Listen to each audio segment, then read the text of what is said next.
یہ ذہن ملا کہ یارو کسی کو گرانے کی بجائے اگر ہم کسی کو اٹھانے کی بات کریں اور کسی کے لیے ہم دعا کریں تو حدیث پاک میں فرمایا گیا کہ ایک مومن کا دوسرے مسلمان کے پیٹھ پیچھے دعا کرنا، غیر موجودگی میں مسلمان موجود نہیں ہے، غیر موجودگی کے اندر کسی مسلمان کا دوسرے مسلمان کے لیے دعا کرنا، حضور نے فرمایا ایسے ہی ہے جیسے کوئی حاجی حالت احرام میں کسی کے لیے دعا کرے۔ اگر کوئی بندہ کسی مسلمان کے پیٹھ پیچھے دعا کرتا ہے تو اللہ تبارک و تعالیٰ کی طرف سے بندے کو یہ انعام دیا جاتا ہے کہ اللہ اس کی دعا کو رد نہیں کرتا، بلکہ مومن کے بھلا چاہنے کے بدلے میں اللہ اس کی دعا کو قبول فرماتا ہے، اور اللہ تبارک و تعالیٰ اس بندے کی دعا کو جو ہے اپنی بارگاہ کے اندر مقبول کر لیتا ہے۔ تو عزیزان ملت اسلامیہ، حسد کی آگ میں جلنے کی بجائے اگر ہم دعا کریں گے نا تو اللہ اس کو عطا عطا کرے گا ہی کرے گا، لیکن ہم نے دعا کیے نا اللہ ہمارے اجر کو کبھی ضائع نہیں کرے گا، بلکہ مومن کا بھلا چاہنے کے بدلے اللہ تبارک و تعالی ہمیں بھی دونوں جہاں کی برکتوں سے مالا مال فرما دے گا۔ اپنی سوچ کو درست کرنے کی ضرورت ہے۔ حدیث پاک میں آپ کے سامنے پیش کروں کہ کیسے اللہ نوازتا ہے۔ اگر ہم کوئی مسلمان دوسرے مسلمان کا بھلا چاہیں، اس کی خیر خواہی کے پیچھے لگ جائیں، اس کے اچھا حال بنانے کے پیچھے اگر ہم تگ و دو کریں تو پھر اللہ بندے کو کیسے نوازتا ہے۔ حدیث پاک کا مفہوم ہے، آقا کونین صلی اللہ علیہ وسلم کی محفل لگی ہے، حضور کے صحابہ محفل میں موجود ہے، مسجد نبوی میں ہے، میرے رسول نے دوران تقریر ارشاد فرمایا میرے صحابہ ایک بندہ ابھی مجلس ختم ہونے کے قریب وہ بندہ آئے گا، محفل ختم ہونے والی ہوگی کہ وہ آئے گا، اور حضور نے فرمایا محفل ختم ہو جائے گی سب سے پہلے اٹھ کر کے وہی جائے گا جس نے اسے دیکھا اس نے جنتی کو دیکھا۔ توجہ کیجئے گا کہ مسلمان کا بھلا چاہنا اور کسی مسلمان کے لیے دعا کر کے اس کے دل کے اندر خوشی کو داخل کرنا، یہ بندے کو کتنا فائدہ پہنچاتا ہے دنیا کے اندر بھی اور آخرت کے اندر بھی۔ اللہ کے رسول نے فرمایا وہ بندہ آئے گا، محفل ختم ہونے سے پہلے آئے گا، اور محفل ختم ہو جائے گی تو اٹھ کر کے سب سے پہلے وہی جائے گا جس نے اسے دیکھا، جنتی کو دیکھا۔ صحابہ کی نگاہیں دروازے پر لگی ہوئی ہے، کون ہے وہ خوش نصیب کہ جس کو امام الانبیاء جنت کی بشارت دے رہے ہیں، جنہیں مصطفیٰ جان رحمت جنت کی خوشخبری سناتے ہیں، اور حضور جن کو بشارت دے دے۔ امام کہتے ہیں نا وہ زبان جس کو سب ان کی کنجی کہیں اس کی نافذ حکومت پہ لاکھوں سلام۔ میرے رسول کی زبان کی شان یہ ہے کہ اگر رات کو کہہ دیا دن ہے تو دن ہو کے رہ جاتا ہے، اور میرے مصطفیٰ کی زبان کا حال یہ ہے کسی کو کہہ دیا جنتی ہے، اللہ مصطفیٰ کی زبان کے صدقے میں اس بندے کو جنتی بنا دیا کرتا ہے۔ یہ میرے رسول کی زبان کی شان ہے۔ امام کہتے ہیں وہ زبان جس کو سب کن کی کنجی کہیں اس کی نافذ حکومت پہ لاکھوں سلام۔ اللہ اکبر۔ اب میرے رسول نے فرمایا جس نے اس بندے کو دیکھا گویا اس نے جنتی کو دیکھا۔ صحابہ کی نظریں ہیں، محفل ختم ہونے کے قریب تھی کہ ایک صحابی رسول مسجد میں جلدی سے آئے، دوڑتے ہوئے آئے، اور آ کر کے وضو خانے کے پاس گئے، اور بڑی تیزی کے ساتھ آپ نے وضو کیا اور بڑی تیزی کے ساتھ دوڑ کر کے حضور کی محفل میں آئے۔ حدیث پاک میں ان کے آثار یوں بیان کیے جاتے ہیں کہ وہ حضور کی محفل میں یوں آئے کہ آپ کی داڑھی مبارکہ سے پانی کے قطرات جو آپ نے وضو کیا تھا وہ پانی کے قطرات ٹپک رہے تھے، ہاتھ سے پانی کے قطرات ٹپک رہے تھے، اور وہ حضور کی محفل کی طرف آ کر کے بڑھے، اخیر میں بیٹھ گئے، اور حضور کی محفل ختم ہوئی نا سب سے پہلے وہ اٹھ کر کے چلے گئے۔ دوسرا دن جب ہوا تو حضور کی محفل لگی، میرے رسول نے فرمایا کہ ایک بندہ محفل کے آخر میں آئے گا، محفل ختم ہونے سے پہلے اٹھ کر کے چلا جائے گا، جس نے اسے دیکھا اس نے جنتی کو دیکھا۔ دوسرا دن جب ہوا نا تو پھر وہی صحابی جو پہلے دن آئے تھے وہ صحابہ نے دیکھا، پھر تیسرے دن حضور کی محفل لگی، پھر حضور نے فرمایا ایک شخص محفل کے آخر میں آئے گا اور محفل ختم ہونے سے پہلے اٹھ کر کے جائے گا، جس نے اسے دیکھا اس نے جنتی کو دیکھا۔ سارے صحابہ کی نگاہیں دروازے پر، آج 3 دن ہو گئے، حضور 3 دن سے فرماتے 2 دن تو ایک ہی بندہ آیا، آج دیکھے کون آتا ہے۔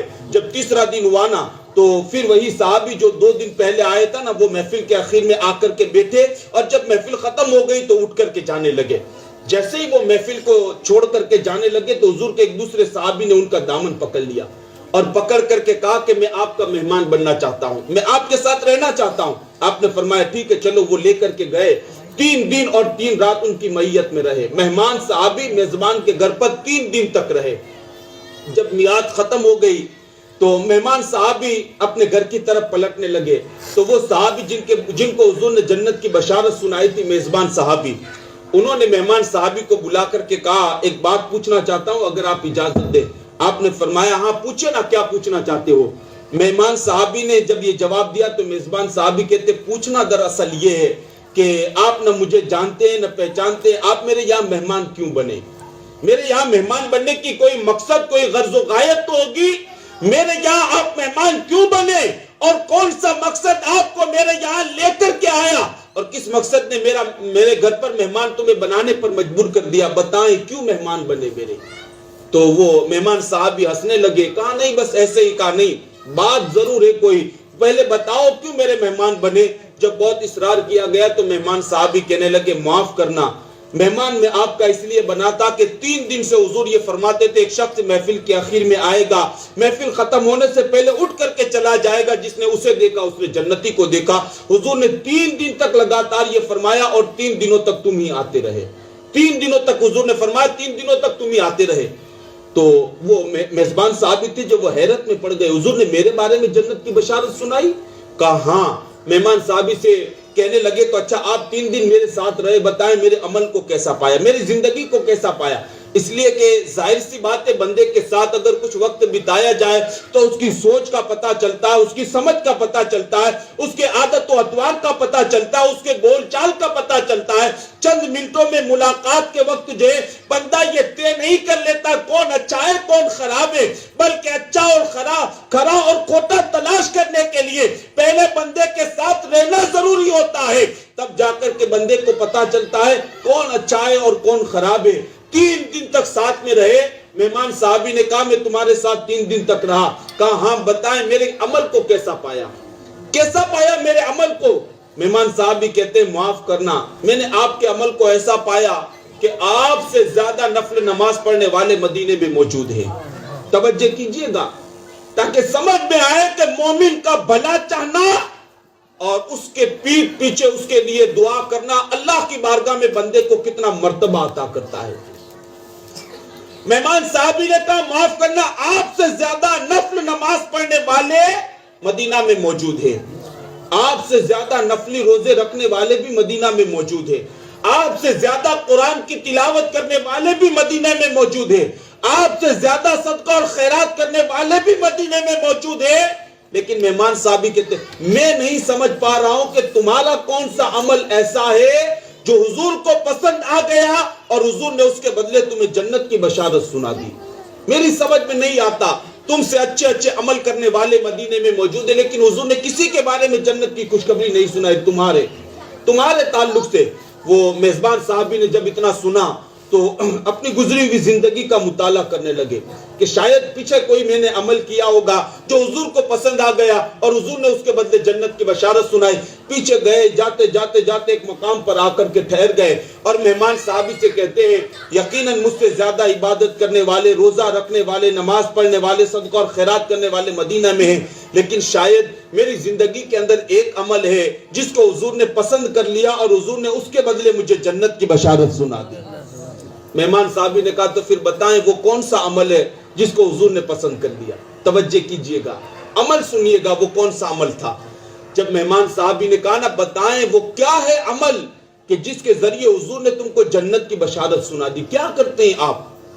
اس وقت وہ میزبان صاحبی کہتے ہیں سنو میرے پاس اور تو کوئی عمل نہیں ہے, ہاں ایک عمل جو میں اپنی زندگی کے اندر کرتا ہوں وہ یہ ہے کہ جب میں کسی مسلمان کی عزت میں زیادتی دیکھتا ہوں, جب میں کسی مسلمان کے مال کو زیادہ دیکھتا ہوں, جب میں کسی مسلمان کو ترقی کرتے ہوئے دیکھتا ہوں, جب میں کسی مسلمان کو عروج اور ارتقاء کی منزلوں پر گامزن ہوتے دیکھتا ہوں تو رات کی تنہائیوں میں ہاتھ اٹھا کر کے رب کی بارگاہ میں عرض کرتا ہوں میرے قریب اس بندے کو اور عطا فرما, اسے اور عطا فرما, اور عطا فرما. مہمان صحابی تڑپ گئے اور کہتے ہیں یقیناً تمہارا یہی وہ عمل ہے کہ جس کو مصطفیٰ نے پسند کر لیا کیا اور اس عمل کے بدلے مصطفیٰ جان رحمت نے تمہیں جنت کی بشارت سنا دی. یہ سوچ آج ہماری زندگی سے نکل گئی, یہ فکر ہماری زندگی سے نکل گئی. اکابرین کی فکر کیا تھی آپ جانتے ہیں؟ حضرت بشر حافی رحمت اللہ تعالی علیہ کی آپ زندگی کو اٹھا کر کے دیکھیں. حضرت بشر حافی کہتے ہیں لوگوں سنو, 100 نفلی حج کرنے سے زیادہ بہتر یہ ہے کہ تم کسی مسلمان کے دل کو خوش کرو. 100 نفلی حج کرنا یعنی 100 مرتبہ نفلی حج پر جانے سے بہتر یہ ہے کہ بندہ کسی مومن کے دل کو خوش کرے. ہمارا اور آپ کا حال تو یہ, میں بڑی معذرت کے ساتھ عرض کرتا ہوں, آج بندہ عمرے پر عمرے کر رہا ہے, حج پر حج کر رہا ہے. اللہ نے دیا ہے, کرنا چاہیے, جانا چاہیے, میں منع نہیں کرتا. لیکن یاد رکھیں اگر ہمارا پڑوسی دوائی کے لیے تڑپ تڑپ کر کے جان دے رہا ہے اور دوسرا پڑوسی حج پر حج اور عمرے پر عمرے کر رہا ہے نا, تو سمجھ لو وہاں کا سفر کرنے سے بہتر یہ تھا بندے کے لیے کہ وہ اپنے پڑوسی کی خبرگیری کرتا اور اس کے لیے دوا کا اہتمام کرتا, اگر اس کی پریشانی کو دور کر دیتا.